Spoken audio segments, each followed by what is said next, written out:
The New Jersey State Police is hiring. We learn about the application and hiring process and explore the benefits of this law enforcement career opportunity. And if you're in business, your next expansion could be on the global marketplace.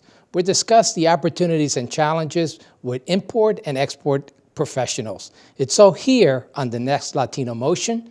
Join us.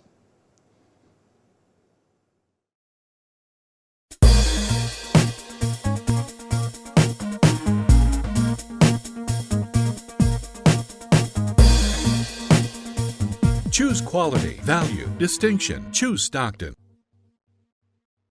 Latino Motion with Bert Lopez is presented by Latino Motion Public Affairs Media, a New Jersey nonprofit corporation, and Stockton University.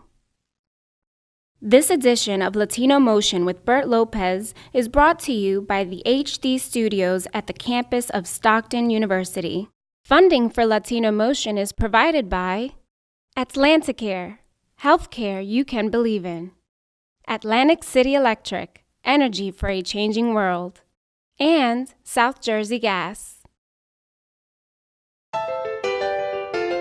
Welcome to Latino Motion, a weekly interview show highlighting issues impacting New Jersey's Latino community while advancing understanding of Latino cultural heritage and contributions to our society. And here is your host, Bert Lopez. Buenos dias and welcome to Latino Motion. The New Jersey State Police is hiring with great career opportunities from community policing to CSI. Joining me to discuss how you can take advantage of these career opportunities is Trooper Hal Wayman and Trooper Alina Spice. A warm welcome to both of you here to Latino Motion. Thank you. Alina, I know you've been on the show before a couple years ago when we were doing the recruitment. Welcome back to Latino Motion. Thank you. Glad to be here.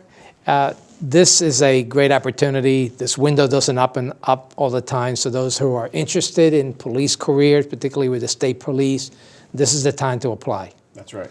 So walk me through a little bit about what are the career opportunities in the state police. I know that most of us know that the troopers are out on the road, but that's not the only job that troopers do. Tell me a little bit about the opportunities. So when you graduate the State Police Academy, you are given a road duty station. That's where you will patrol, go to the accident scenes. You have to do your duty. You have to put in your time, so to speak. Correct. So we're all trained in that aspect. So you go out and you do your time on there. After a couple years, we like to say 2. There are times where you'll be on the road your entire career, but after 2 years, if an opportunity opens up in one of our many 120 different opportunities, you can put in for it. So we have everything from, like you said, community policing, crime scene investigations. We have fatal accident unit, our Marine Bureau, you name it, State Police has it. And I know you guys have a long career with the state police. How you've been with the state police for some time. Tell me a little bit about the various roles that you served in the state police. Sure. So like Trooper Spies said, graduating from the academy, I was assigned a road duty station, and I did that for a couple years. A couple of different road duty stations, uniformed trooper responding to typical police calls. From there, I took a specialty position in our casino unit. We have a casino gaming unit, and I was there for several years. And then I spent the bulk of my career, probably the most time of any unit that I've been in our alcohol drug testing unit. And they provide support and training for all state, county, and municipal police departments in the areas of DUI. So DUI detection and operation of the alcohol test machine is what we trained on and calibrated the instruments for all of the departments in the state of New Jersey. So you had a lot of challenges, a lot of career opportunities there within a short time, and certainly you've also have gone through several units as well. Tell me a little bit about your roles. So I was in the Troop C station, which is pretty much Central Jersey, Bordentown Station, then down to Red Lion. Red Line has 5 municipalities that we cover, so we're out into those calls. From there, I've done a little bit of undercover, applicant investigation unit, and then I was taken off the road when I went to public information. Public information is, anytime there's a call on the road or the media needs to contact us, they go through our public information office. And from there, I'm down at recruiting. Now, we mentioned the 120 different career paths. You do have to put in your time as a trooper, but it's certainly a lot of great opportunities. Let's talk about the starting salary, which is very considerable, and certainly for a lot of young kids that want to pursue a career in law enforcement, it's a great opportunity. What's the starting salary? So the starting salary for troopers graduating the academy is $62,400 and just a little bit more. So it's a $62,400 starting salary with the New Jersey State Police, and that's once you graduate from the academy. We're going to talk a little bit about what you have to do to apply. What's the minimum requirement to become a trooper in terms of education? Okay, so there's 3 ways you can meet the minimum education requirement. The first way is if you have a bachelor's degree. If you have a bachelor's degree, you're going to automatically meet the education requirement. The second education requirement, the way of meeting that, would be if you have 60 college credits and 2 years of qualifying work experience. The way they define that qualifying work experience is 104 weeks where you've worked 20 hours or more in each of those weeks. So 104 weeks where you've worked 20 hours or more. And then the third way you can meet the minimum education requirement would be if you were in our military and you've served 24 months or longer active duty service and you've got an honorable discharge, you can meet the minimum requirement with just 30 college credits. Okay, so we're going to go a little more in depth and what the other requirements are. We're going to take a quick break and we'll be right back with more Latino Motion. I can definitely say my most rewarding moments have been helping people. There's an incredible sense of pride being of service and wearing this uniform. My name's Chris Ortiz. I'm a Trooper 1 with the New Jersey State Police. A long time ago, I'd say in high school, I decided I wanted to be in law enforcement, and I really just pushed everything towards that goal. Before I became a state trooper, I was in the military. I was a captain in the U.S. Army in the 10th Mountain Division, and coming out of there, I actually entered into the corporate world for a couple of years while my application was being processed.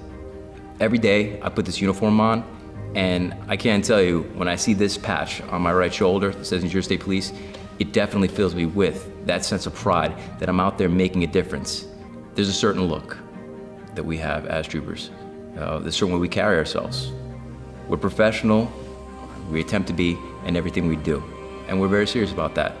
But people can take that as someone that's heartless, robotic, unfeeling, and that's not true. That's not who we are. I'm a father. I've got 2 boys, ages 4 and 2. And I can say that I had a really heartbreaking, emotional interaction a few years back where I arrived on scene of a motor vehicle crash, and unfortunately, the driver was a man that had been drinking and didn't have a seatbelt on and crashed his vehicle. And although we pulled him out and we did what we couldn't bring him back.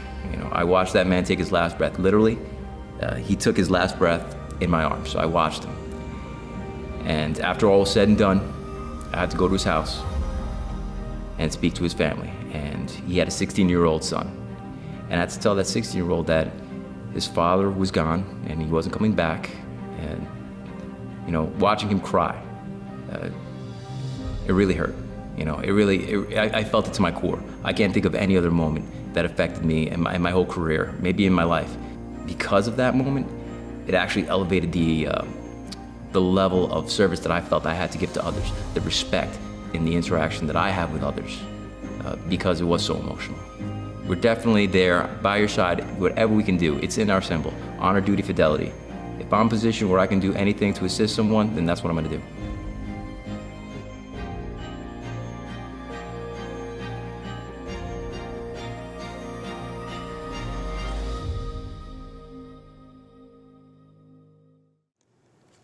Welcome back to Latino Motion. We continue our discussion with troopers from the New Jersey State Police to discuss some great opportunities with the state police. And we were just talking about some of the great opportunities and the minimum requirement in terms of education, but there's a lot more in terms of requirements. So we want to go through them. Let's talk about the application process. The application we're hoping to have online the middle of February. And I encourage everybody to go to www.njsp.org. If you go on the recruiting portal, that's where the application will be. Also, all of our minimum requirements and automatic disqualifiers are all listed on that website, along with a lot of other information that would be very helpful for anybody thinking about applying in February. So the application, information is available online. There's also a booklet. I know this booklet will be updated that guides you through the whole step, but the application is critical. Pay a lot of attention to the application. What's the next step? Absolutely. The application will go online. Like I said, we're hoping mid-February. The application will only be online for a couple of weeks, so those who are interested should be checking the website often. The application is basically looking for the minimum qualifications to make sure you meet those and that you don't have any of the automatic disqualifiers. So those applications will then be reviewed to make sure that applicants do meet those standards, and as long as they do, they will be invited then to take the physical test. All right, what's involved in the physical tests? So our physical test is online. We have a push-up portion, a sit-up, and then a 1.5 mile run. So I may not be able to pass the physical, but You can do it. it's the minimum requirement. Obviously, you want someone to be in good shape to be a state trooper. Exactly, and those standards again are all online. Exactly the way they give the PT test is going to be on there with how many push-ups, sit-ups, and how fast they need to run that 1.5 miles. What's the next step? So applicants who are selected will be given a background investigation. It's a lengthy, thorough background investigation. They'll be looking into past employment. They'll be speaking to prior employers. They'll look into their education. They'll speak to family members, friends, neighbors, that type of thing. So the background investigation is completed on everybody who's moving forward. So this is very important, and obviously, make sure that state troopers don't have any background that will impede them from doing the job, and certainly you want to make sure that they have the integrity and honesty and so forth. Absolutely. That you require the state police, and it's very intensive. So what advice do you give those youth that are thinking about police careers? How important is it to make sure that they stay out of trouble?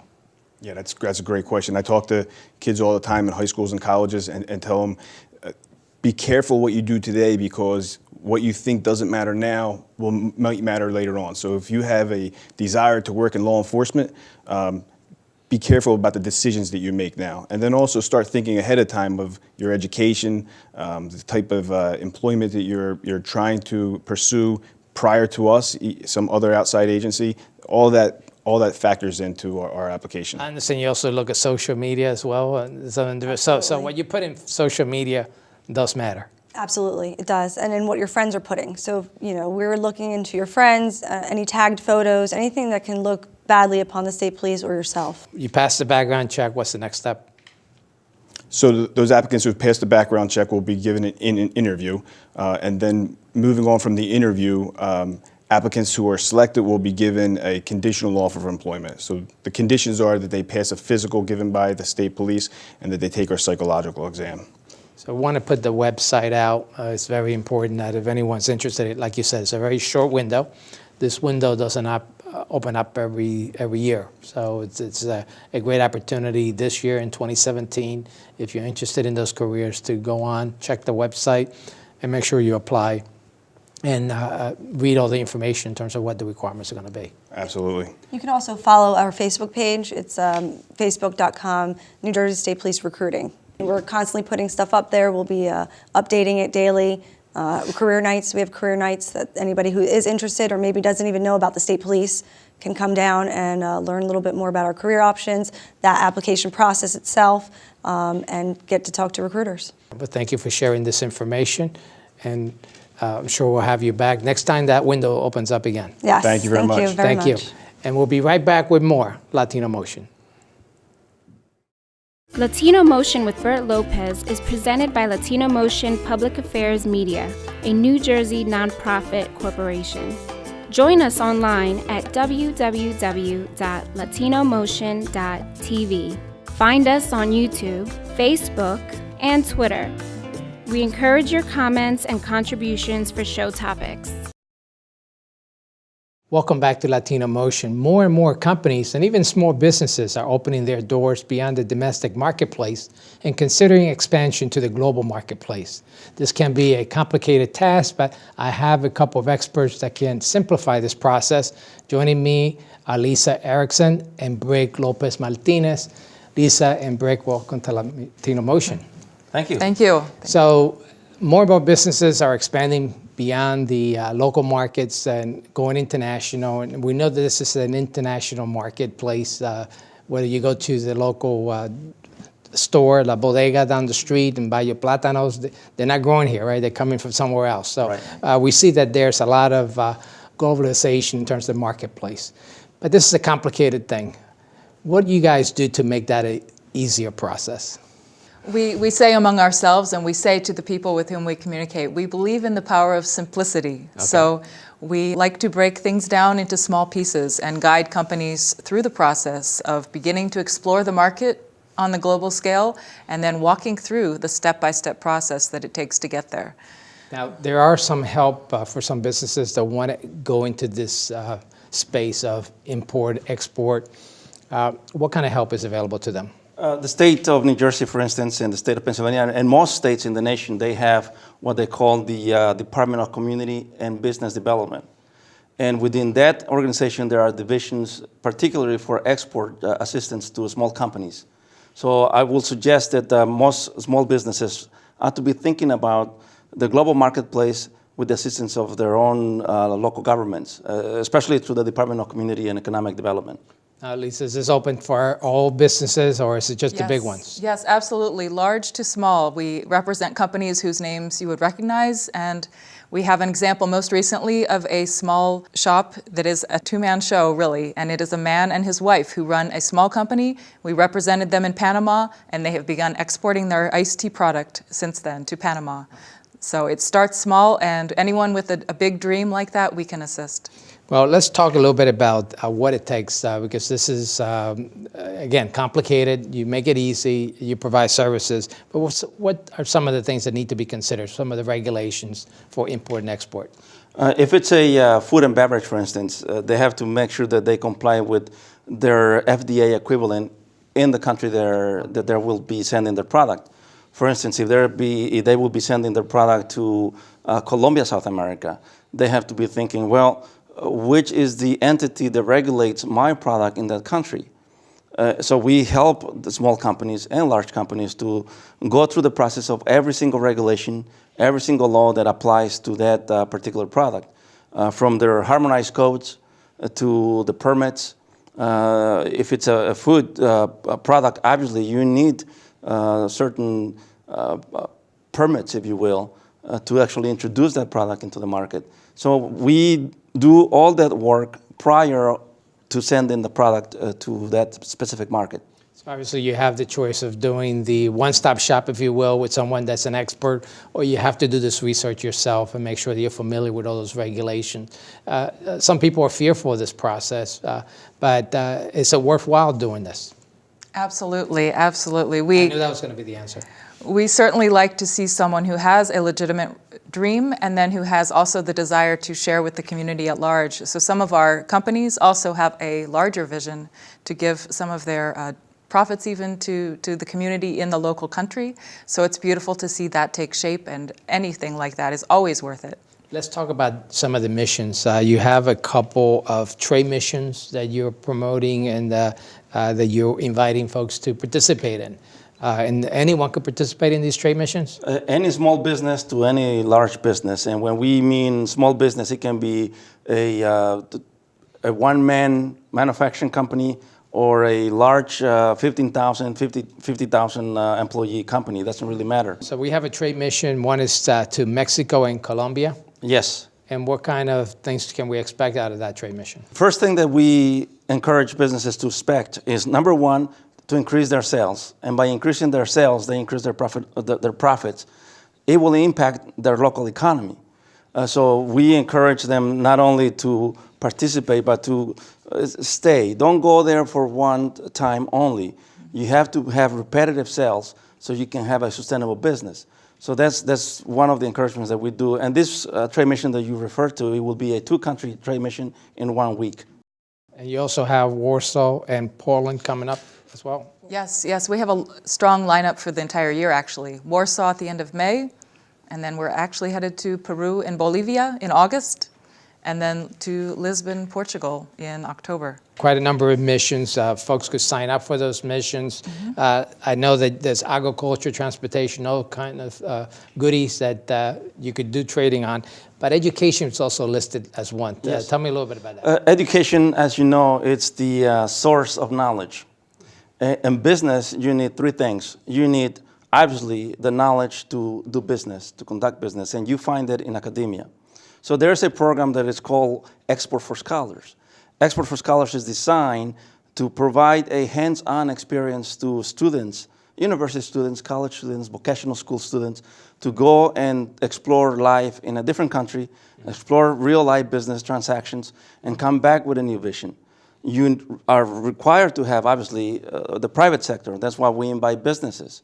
And when you put a college student or a university student with the private sector, things begin to shape. And then you need, obviously, the third component, which is government. That's where you have your Department of Community and Economic Development merging into this wonderful experience to these students So to many go. great opportunities. Thank you for sharing this information, very useful information with our audience. And thank you for joining us at home once again here on Latino Motion.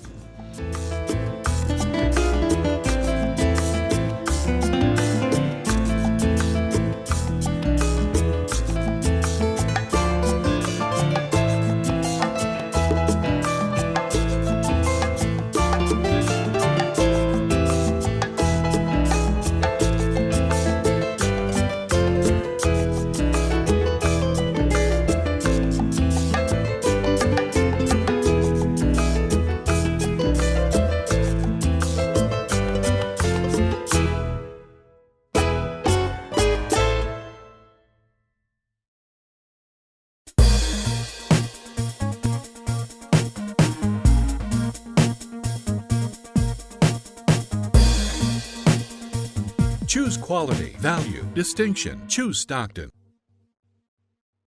Funding for Latino Motion is provided by Atlanticare, healthcare you can believe in.